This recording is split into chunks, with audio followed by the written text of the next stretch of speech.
Hello everyone, welcome to my today's discussion about thyroid storm. In previous class, we have already discussed about anesthetic management of hyperthyroid patient. During surgery or general anesthesia, we may face the a crisis or a serious problem which is called thyroid storm. We will have to manage promptly and accurately. If we don't know the accurate management of the thyroid storm, there may be serious complication, even death of the patient. In case of thyrotoxicosis or thyroid storm, there is not known cause of thyroid hormone release from the thyroid gland. We have already discussed that in case of hyperthyroidism or hyperthyroid patient, there is some cause or disease condition of thyroid hormone release, but there is no known cause of thyroid hormone release in case of thyrotoxicosis or thyroid storm. But there are some triggering factor, that is surgery, infection, trauma, stress, and sudden discontinuation of the anti-thyroid drugs also. What are the clinical presentation? Intraoperatively, we will found profound tachycardia, arrhythmia, hyperthermia, hypotension, and also may some CNS dysfunction, that is agitation, delirium, and coma. Metabolic acidosis and acute heart failure may also be found. What are the differential diagnoses of thyroid storm? Malignant hyperthermia, sepsis, and pheochromocytoma. But unlike malignant hyperthermia, in case of thyroid storm, we will not found sustained muscle rigidity or raised creatinine kinase or marked degree of metabolic or respiratory acidosis, which we usually and we will found in malignant hyperthermia. But in thyroid storm, there is muscle rigidity is absent.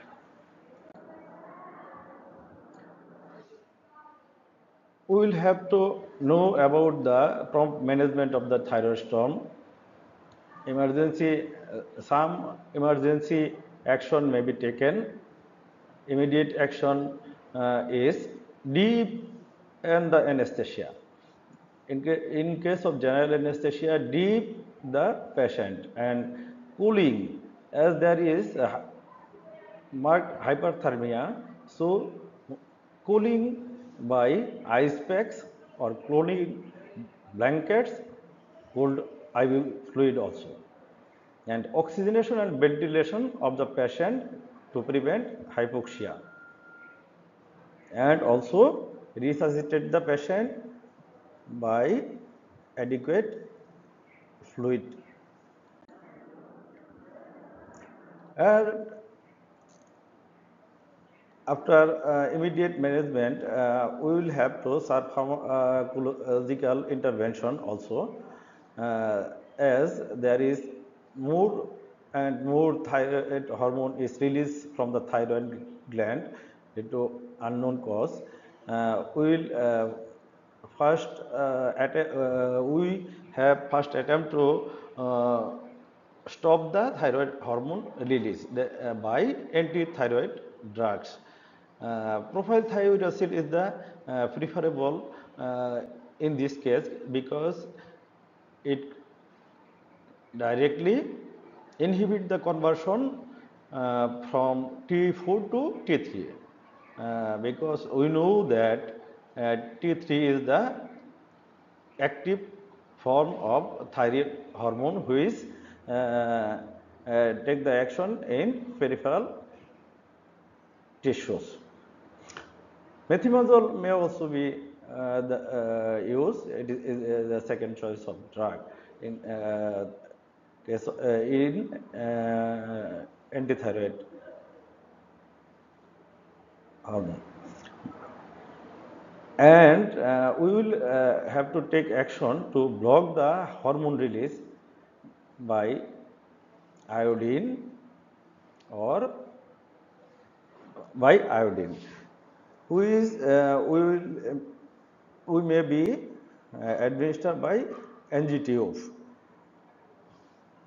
It must be administered after administration of the antithyroid drugs, and to prevent the peripheral effect, we will use the beta blocker. Esmolol is the choice of drug, and we will have to prevent the conversion of T4 to T3.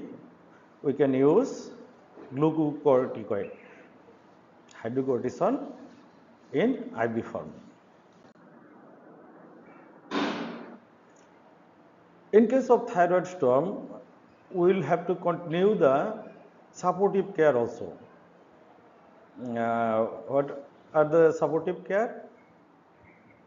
As there is the chance of cardiac arrhythmia, so we will take action to treat arrhythmia and correct the electrolyte imbalance, glucose, and treat precipitating factor. We will stop the precipitating factor if we know or diagnose the precipitating factors. Here is the algorithm showing the thyroid storm management. In the next slide, it is sequenced form, and it shows the what may be the first line treatment, and what may be the second line treatment, and what is the supportive therapy, and what are the specific treatment for selected cases. Well, in the first line treatment is we have already discussed about the propylthiouracil, propranolol, hydrocortisone, and the second line treatment here showing the second line treatment, supportive care, and selective case management also.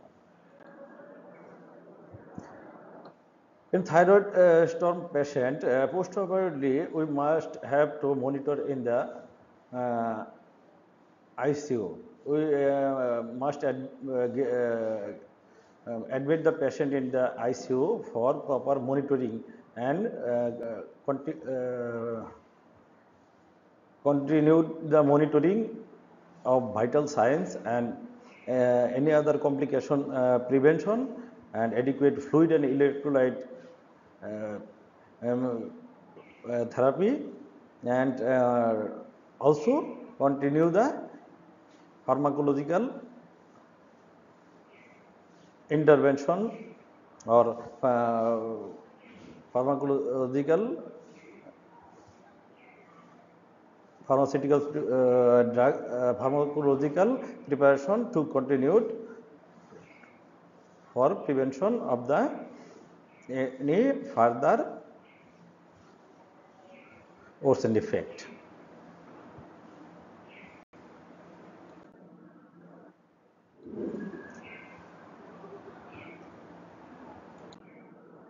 Thank you very much for your patience sharing.